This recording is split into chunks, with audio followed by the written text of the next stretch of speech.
On a normal afternoon, as the sun began to set behind the streets of Los Angeles, James Carter, a quiet and composed man, was driving home after a long day at work. Moving leisurely, suddenly, the flashing green and red lights of a police car reflected in the rearview mirror, signaling a traffic stop. There was nothing particularly special about the situation, except for one important thing. The police officer stepping out of the car had no idea who he was facing, and the decision he made would determine his own future. That day, as James Carter drove down the main street of Los Angeles, he couldn't have known that a routine traffic stop would become a fateful moment. The sun had dipped low, its golden light filtering through the tall buildings, casting a warm glow on the black sedan James was driving. The surroundings began to slow down, the sounds of the city blending with the soft hum of the radio. He felt the weariness of a long day nearing its end. As he approached an intersection, the traffic light turned yellow, then red. James wasn't in a hurry and gently reduced his speed. But before he could come to a complete stop, a blaring siren pierced the air, and flashing blue and red lights blinked in the rearview mirror. James slowly pulled over to the side of the road and stopped. He sighed, tired, but calm. The car door opened, and a middle-aged man in a police uniform with the nameplate Brad Davis stepped out of the patrol car. He looked at James coldly, his sharp eyes as if already deciding that this was no ordinary stop. "License and registration," Davis said in a stern voice, devoid of any emotion. James didn't rush. He reached for the glove compartment and took out the vehicle papers and his driver's license. His hand moved slowly but steadily. He knew there would be no tension or haste in this situation. But Davis's gaze lingered, as if searching for something. Davis slowly glanced at the documents before turning back to James. His eyes scanned every detail on James's face, then drifted down to the sleek suit, the expensive watch. All the details started to paint a different picture. "You're not a local, are you?" he asked with a tone of suspicion. James replied, but there was no worry in his voice. "That's right.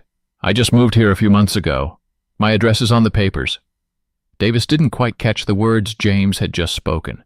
He was staring straight at the man in front of him, seemingly formulating a hypothesis.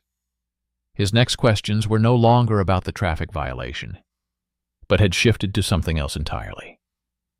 "You seem to be in a hurry. Where are you headed?"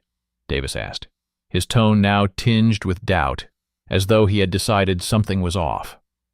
"Just going home," James replied calmly. Davis didn't respond immediately. Instead, he stood there observing James with a waiting gaze. But James showed no sign of anxiety. In fact, he felt nothing at all. What Davis failed to realize was that James had faced similar situations many times in the past, and he knew how to stay composed in moments like this. "Get out of the car," Davis ordered, his tone no longer as soft as before. James looked into Davis's eyes for a moment, before gently opening the car door and stepping out. He could immediately feel the change in the atmosphere. Davis was no longer just a police officer performing his duties. Now he was looking for a reason to act. "What's this about?" James asked, standing face to face with Davis, his eyes free of fear. Davis didn't answer immediately. Instead, he put the papers into his chest pocket and gestured for James to stay still. "I want to search you. All of this is for security," Davis said. But James could sense the tension in his voice. The statement no longer had the confidence it once did. It now carried an undertone of subtle threat. James stood still, his eyes locked on Davis's. He didn't want to escalate the situation, but the disrespect was rising within him. "I have nothing to hide, but I think you're violating my privacy," James replied, his voice calm but firm. Davis didn't know how to react to James's response. The familiar sense of power he once felt was now cracking. He stepped closer, his movements no longer confident. "I can't let you go without a search," he said. James replied, his tone serious. "You certainly don't have the right to ask me to do that without a valid reason." Davis froze, clearly unsure of how to respond. But then James Carter, no one other than the head of the Internal Affairs Department of the Los Angeles Police Department, did something that Davis never could have anticipated. James Carter stood firm, his composure unwavering, as Davis took a step back, still not taking his eyes off him. The tension in the air was now more palpable than ever.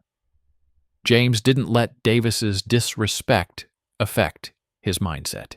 He had faced many confrontations like this, situations where injustice was clear from the start, but he never allowed it to control him. Davis began to feel a loss of control. He took a step forward, then another toward his patrol car, his hand moving to tightly grip his belt, as if preparing to face an unpredictable event. James remained silent, his gaze never leaving Davis. He had encountered people like this before, those with a prejudiced and suspicious look, simply because of someone else's appearance. "Don't you find it strange that I need to search you?" Davis began again, his voice harder now. "Don't think I don't know this game." "Game?" James repeated, unfazed. "Maybe you should ask yourself why I know my rights so well." "Do you truly know what you're doing, or are you just acting out of prejudice?" Davis stared straight into James's eyes, but didn't find the threat or fear he had hoped for. Instead, he found an unshakable calm. "Are you a lawyer?" Davis asked, trying to find a reason to assert his authority. James didn't rush to answer. He simply smiled faintly, not in mockery, but in understanding. "A lawyer? I'm not a lawyer," he said, "but I have enough experience to know I don't have to endure what you're doing." Davis furrowed his brow, trying to overpower James with a series of aimless questions. Each question was like an arrow shot out, but every time, James skillfully avoided them. He knew that Davis was just trying to fill the gaps in his own insecurity. With every step Davis took, his confusion became more apparent.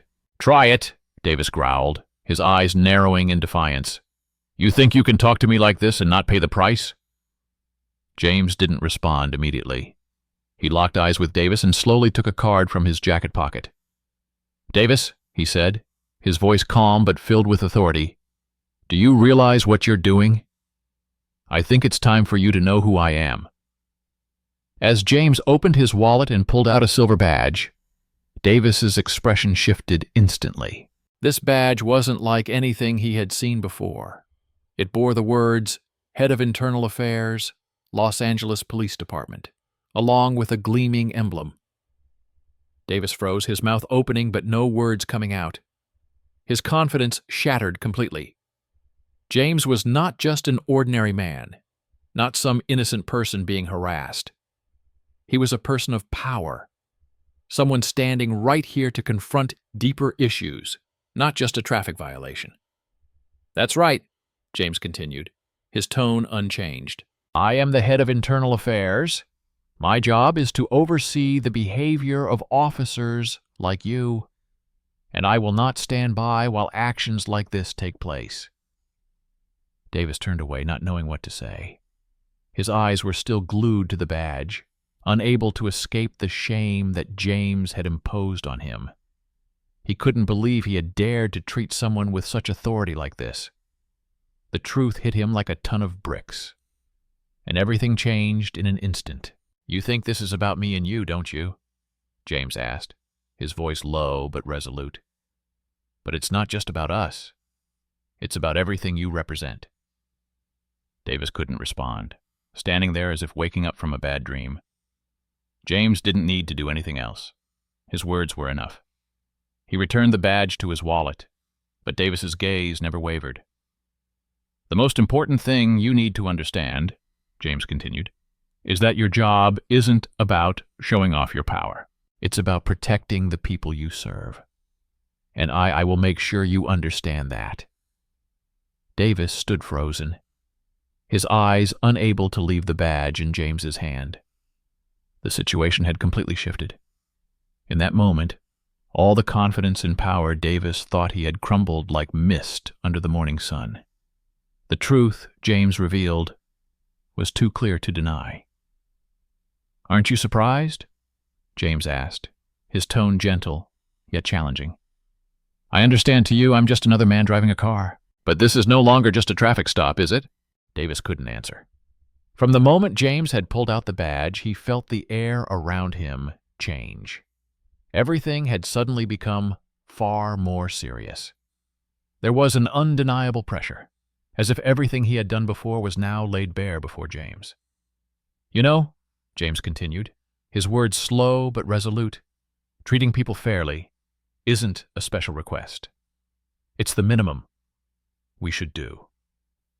He didn't feel anger, but that didn't mean he would overlook the injustice. Davis started to step back, his lips moving, but no words coming out. He felt a deep sense of shame, a crushing disappointment in himself. He had thought that he would control the situation, that he could overpower James with the authority of his badge. But now he realized that he was the one who had been controlled. James didn't rush forward.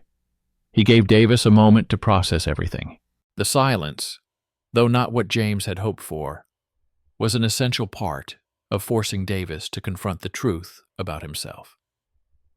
"All right," James said, his voice firm, with no trace of leniency. "I don't need to explain any further. You'll learn that fairness isn't just a lesson for me, but for you and those like you." Davis looked at the badge again, and a moment of confusion swept over him.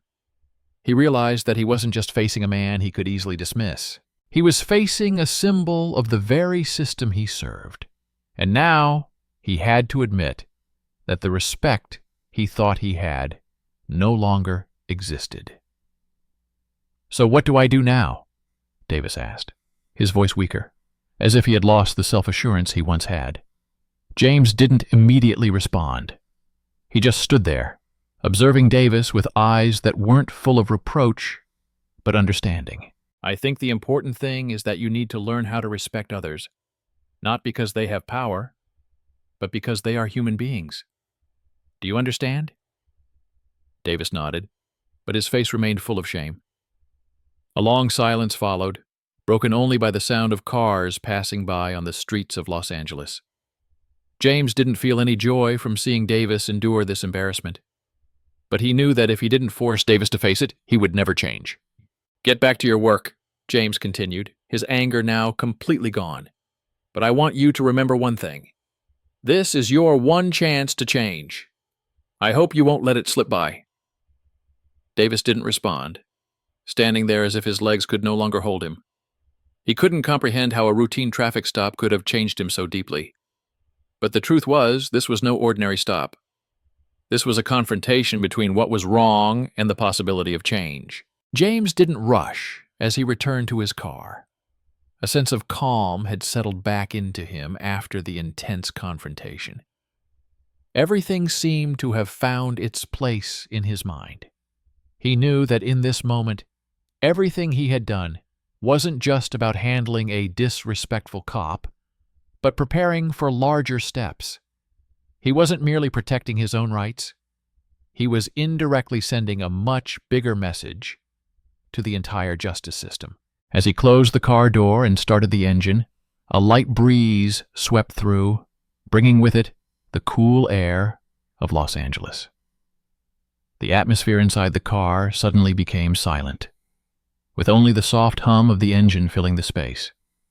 James adjusted the rearview mirror and saw Davis's figure still standing behind, his hand on the seatbelt, his eyes fixed on James. Davis stood there, his gaze empty. He couldn't understand the feeling he had just experienced. Throughout his life, he had faced thousands of situations like this, but never had he encountered a man like James. To the world, he was just another ordinary person, but to James, he was just a pawn in a system that had been overlooked for far too long. But now, after James revealed his identity, everything had changed. Davis was confused. He had never understood the true power dynamics and roles within the police force. He had spent too long living safely within his own bubble, doing his daily tasks without thinking about the deeper issues. Now, everything had shifted. The values of justice, respect, and responsibility were colliding with his consciousness. And the person causing this shock was James Carter, head of Internal Affairs. James could feel the tension still lingering in the air, but he wasn't in a hurry. What he needed was a moment for Davis to understand what had just transpired. He had given Davis time to process everything, to feel the surprise, the shame, and the awakening stirring inside him. This wasn't about the satisfaction of a personal victory. It was about belief in something larger. James believed that this wasn't the end. It would create a ripple effect in the system. Davis couldn't hide the confusion inside. He had no words to offer. A silence hung between them, filled only by the sound of the engine and the soft breeze. Yet in that silence, James had forced Davis to face his true self. The shame Davis felt wasn't the kind of shame a person feels when caught doing something wrong. It was the shame of realizing that he had made a monumental error in how he viewed others. James slowly looked back at Davis through the rearview mirror one last time. At that moment, he felt a sense of peace. He had done the right thing. It wasn't an act of revenge or violence, but an act that opened the door to change. He knew that this encounter wouldn't end right now. What Davis needed was time to reflect, to realize that fairness and respect could not be taken lightly. As the car started to roll forward, James didn't feel like he was leaving Davis behind. He didn't need Davis to immediately return with remorse. James understood that change would come from within each individual. What mattered was that he had made Davis confront things he had never wanted to face. On his way home, James no longer saw the encounter as a simple event. It was a major turning point for him, but it was also a milestone for change in an entire system. James had witnessed countless cases of police abuse of power and disrespect for citizens' rights. And though today was just a routine traffic stop, it was an important step in changing the perception of power and justice within law enforcement. This is just the beginning, James reminded himself. He knew that he would face many more challenges, not just with Davis, but with others in the force. But James wasn't afraid. He had a far greater mission: to help reform a system that had long lost its respect for justice. He wasn't stopping at changing the way one individual was treated. He wanted those changes to spread, so no one would ever again face discrimination or injustice. James believed that if he could change one person, he could change an entire system. And when the system changed, the community would change as well. That was something James had always believed. James Carter walked into his office at the Los Angeles Police Department the following morning with a sense of determination that he had never felt so clearly before. The badge of Head of Internal Affairs still lay in his wallet. But today, it was not just a piece of metal. It was a symbol of the responsibility and power he held. He didn't come in to address minor violations or personal issues. He came to enact a revolution within the very system he was a part of. Entering his office, James saw the documents regarding the previous day's encounter with Officer Davis neatly placed on his desk. A part of him wanted to review the case again, but another part knew that this wasn't the place to stop. This was just one of thousands of cases the Los Angeles Police Department had to face. And his mission wasn't just to resolve a single incident. It was to bring about a sweeping change. As he glanced over the reports, James saw something he had long suspected. The training and internal procedures within the department had been neglected, or at best, implemented half-heartedly. It was time for a profound reform. James invited Linda, his assistant, into the room. She was a dedicated individual who understood the importance of the changes James was pursuing. "Linda, I want to start a comprehensive review of our department's internal processes," James said, his eyes filled with resolve. "We need to reassess everything, from training procedures and behavior monitoring to how we handle complaints and feedback from the community." Linda looked at him with an understanding gaze. "So, where do we start, sir?" James leaned back in his chair and quietly thought for a moment. "First, I want to conduct a survey with all officers in the department to capture their perspectives and real-world experiences with our current processes. We need to fully understand the issues that exist within our own ranks." Linda nodded, taking notes on the key points. "I'll organize the survey immediately and begin collecting data from the officers." James turned back to his computer screen, opening the reports on Officer Davis's behavior, but this time it wasn't about criticism. He was looking for a pattern, an outcome from that behavior that needed to be considered in a broader context. He knew that only by doing so could he enact meaningful, wide-reaching change. In the afternoon, James had an important meeting with Police Chief William Hart. This was not an easy meeting, as James knew there would be significant opposition from the higher-ups within the department. In fact, Chief Hart might not even support the reform plan James was proposing. But James couldn't back down. If he didn't stand up now, the injustices would continue to persist. Hart was an older man, fatigue visible in his eyes, but when necessary, he was not hesitant to assert his authority. As James entered the meeting room, Hart was already seated at the table, surrounded by other department officials. "James, I hear you're looking to implement some major reforms within this department," Hart began, his voice cold, but not without a hint of skepticism. "What do you think about the possibility that this could erode the stability of our team?" James didn't let his emotions take control. He met Hart's gaze and spoke slowly. "Chief Hart, stability cannot be built on injustice. If we cannot change the way we perceive justice and accountability, then we are undermining ourselves. I want to create an environment where every citizen, regardless of race or class, feels respected." A heavy silence enveloped the room. It seemed that everyone in the meeting was weighing James's words.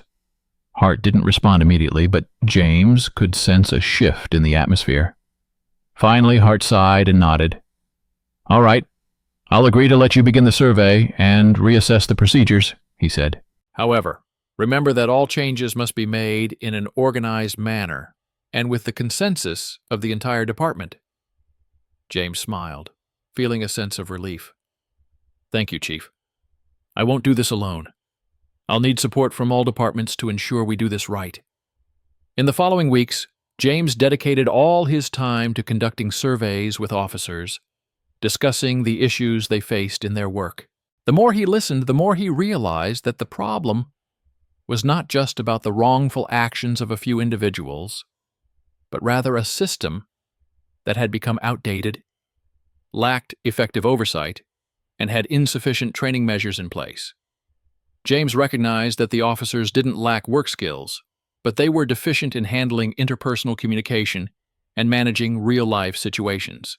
They lacked a deep understanding of citizens' rights and the appropriate conduct when facing tense situations. More and more issues came to light during the conversations, and James felt more certain than ever that this reform was crucial. The stories from the officers and the cases that had occurred strengthened his resolve. He began developing a new training program, an effective behavioral oversight method, and most importantly, a public feedback process where the community could voice their grievances without fear of retaliation. In a meeting with senior officers, James unveiled a comprehensive reform plan. He said, "This change is not just about addressing current problems, but about creating a solid foundation for the future. We will start with retraining the officers, ensuring that everyone in the force understands their responsibility to the community and to their colleagues." After weeks of tireless work, James Carter was finally beginning to see the first results of the changes he had implemented at the Los Angeles Police Department. A new system was slowly taking shape, One where officers were not only equipped with the skills for law enforcement, but also trained in attitude, respect, and responsibility toward the community. A robust and transparent behavioral oversight mechanism had been established, ensuring that both citizens and department staff felt they could demand fairness and accountability. What had once been a culture of irresponsibility was now transforming into a more ethical and transparent organization. But James didn't stop there. He knew that while significant progress had been made, there was still much work to do. Changing a system that had existed for decades couldn't be done overnight. But he believed that the greatest change began with small actions, with people daring to stand up and face the truth. With all these changes, James didn't just feel like he had done the right thing. He knew that reforming the Los Angeles Police Department was just the first step. He didn't only want to change the police force. He wanted to change the way the community viewed those who enforced the law. He wanted to build an environment where justice and accountability were the foundation, and where everyone could feel the fairness in every action taken by the police. One morning, as James stood at the window of his office, looking out over the bustling streets of Los Angeles, he felt a sense of peace in his heart. Despite the work that remained, he no longer felt alone. He had created a wave of change, and that wave would not only affect the police officers, but would also impact the entire community. Finally, James stepped out of his office, preparing for a large community meeting where he would announce the reforms within the police department.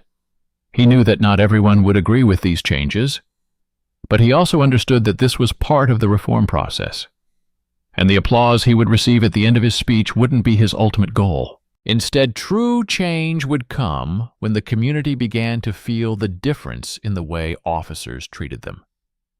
If this story has touched your heart, share it with those around you, so they understand that each of us has the power to create change. Leave your thoughts in the comments below this video, and let us know what you think about justice, accountability, and police reform. Like and subscribe to the channel to follow more stories about brave individuals, those who dare to stand up and do what is right.